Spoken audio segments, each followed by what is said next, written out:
Hola, ¿cómo estás? You can probably tell what this video is going to be about. We're going to be talking about that one time in 8th grade where I barely passed my Spanish speaking exam. We had the Spanish speaking exam in 8th grade to get our Spanish credit so we could actually graduate not only middle school, but high school when we get a diploma. I was still developing maturity, and I was kind of a little aloof when it comes to the Spanish material. That was pretty much what took place because it wasn't my native language. I still did pretty good with most of the lessons here and there.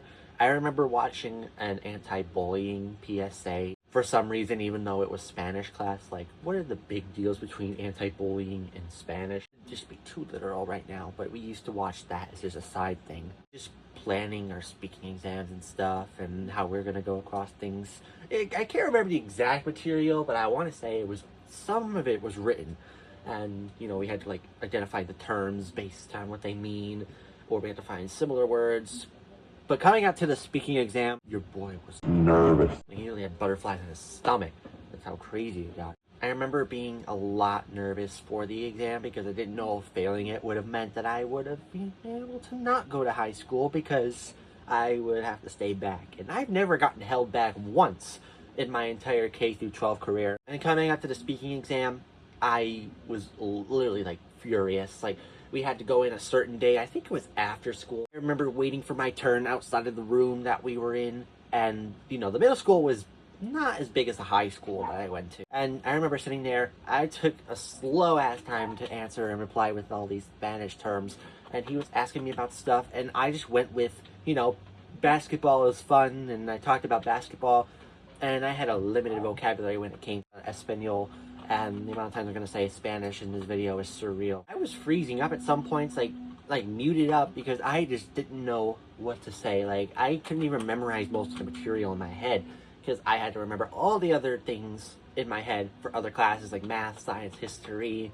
That's a Big Bang Theory theme song reference. It's literally like sluggish. I thought that you had to be fast to literally go and get the grade for your Spanish speaking exam, but luckily it wasn't the case, and I got a little bit more progress in, and we did touch about some stuff that was mildly confusing, like especially if I haven't memorized the material. I only remember like a few words nowadays, but I can't even reciprocate them to you just because, you know, I mean, I don't care about that very much anymore. We had to wait for our results because we used something called Infinite Campus throughout our journey, and I think it would have to be weighted on to see what our grades were.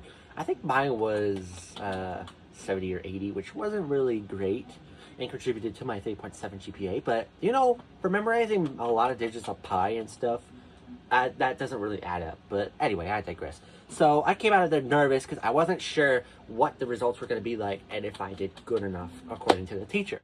Let's call the teacher John. I know his name is a little bit foreign, but we're going to call him John. So John was like, okay, we're going to let you know what you got, or it might have been something else. I don't remember because this was years ago.